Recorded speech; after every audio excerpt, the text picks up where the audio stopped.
Hello दोस्तों, दमू study channel में आपका बहुत बहुत स्वागत है। तो दोस्तों, आज से हम कक्षा 10 की अध्याय 1 वास्तविक संख्याओं के बारे में पढ़ेंगे। दोस्तों, वास्तविक संख्याओं को जानने से पहले हम पूर्ण संख्याओं और प्राकृतिक संख्याओं के बारे में जानेंगे।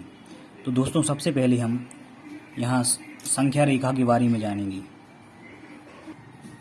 तो सबसे पहले दोस्तों, यहाँ पर हम एक लाइन खींच लेते हैं।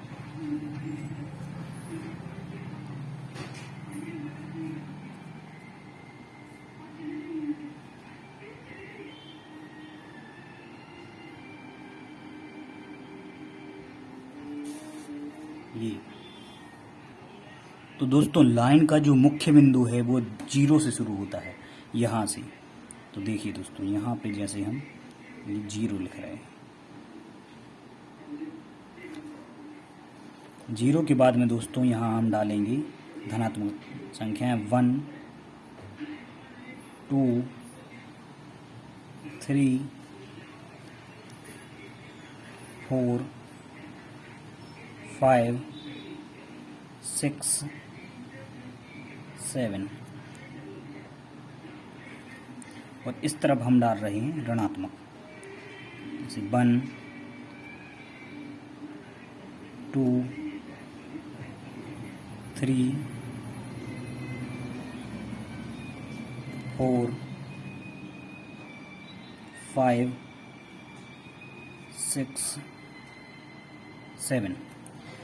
तो दोस्तों, 0 की जो इस तरफ जो संख्याएं हैं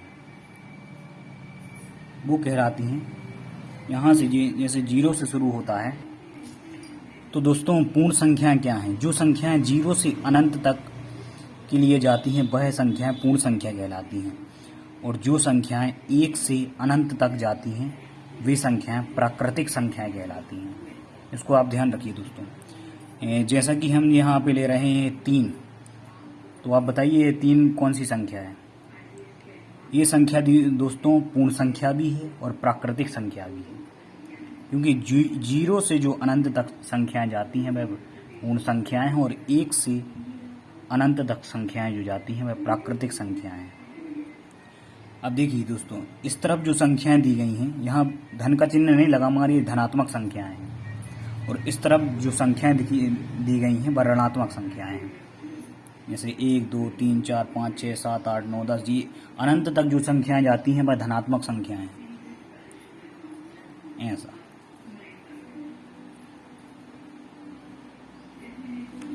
और इस तरफ की जो संख्याएं हैं, यहाँ ऋण लगा है, ऋणात्मक संख्याएं हैं। जी 0 से जो अनंत तक जाती हैं इस तरफ वो ऋणात्मक संख्याएं हैं।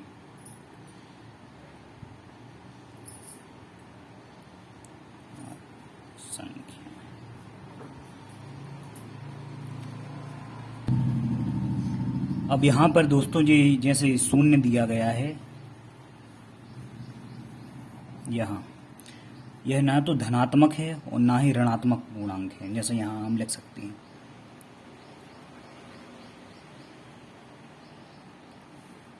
शून्य ना तो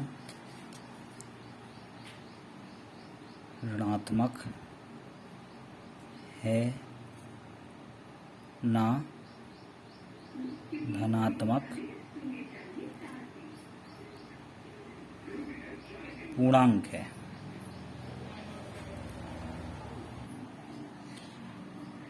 अब दोस्तों, परिमेय संख्या क्या है? परिमेय संख्या है, इसे हम P/Q के रूप में व्यक्त करते हैं। यहाँ पे जैसे लिखा हमने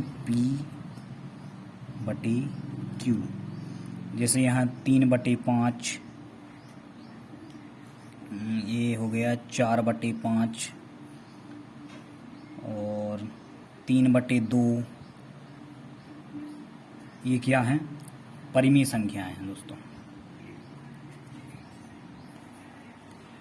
जैसे दोस्तों यहाँ हमने लिखा 4, तो ये क्या परिमेय संख्या है? नहीं दोस्तों, ये परिमेय संख्या नहीं है, क्योंकि इसके बटे के रूप में कुछ भी नहीं है। तो ऐसे हम मन से लिख सकते हैं 4/1 हो गया, 2/1 हो गया, 3/1 हो गया। अब जैसे यहाँ देखिए दोस्तों, यहाँ बटी के रूप में कुछ नहीं लिखा है, तो यह है क्या परिमेय संख्या नहीं है? ये परिमेय संख्या अब जब बनेगी जब इसकी बटे के रूप में संख्याएं आ जाएंगी। जैसे लिख दिया 7/1, 6/1, 5/1, 4/1, 3/1, 2/1, 1/1। ये सभी ऋणात्मक संख्याएं परिमेय संख्याएं हैं और प्राकृतिक संख्याएं भी परिमेय संख्याएं हैं, और यह शून्य भी परिमेय संख्या है दोस्तों। अब दोस्तों अपरिमेय संख्या क्या है? अपरिमेय संख्या वह है जिसमें कर्णी 3, कर्णी 2 हो गया, ये हो गया पाई हो गया। अब पाई 22/7 नहीं, इसमें इसका मान होता है 3.14। अब इसमें जो ये कर्णी 4 लिखा है तो ये अपरिमेय संख्या नहीं है, क्योंकि इसका वर्गमूल निकलता है 2। यहाँ हो गया 2/1। अब दोस्तों आता है मुख्य पॉइंट कि वास्तविक संख्याएं क्या हैं। तो परिमेय संख्याएं और अपरिमेय संख्याएं, इन दोनों को मिला दीजिए तो इसका जो मिश्रण निकलता है वह क्या कहलाता है? वास्तविक संख्याएं, जो कि आपने देखा होगा ये हमारे अध्याय 1 का नाम है। वास्तविक संख्या क्या है? परिमेय संख्याएं और अपरिमेय संख्याओं का मिश्रण वास्तविक संख्याएं कहलाता है। थैंक यू दोस्तों। यदि यह वीडियो आपको अच्छा लगा हो तो इस वीडियो को लाइक कीजिए, चैनल को सब्सक्राइब कीजिए। Thank you.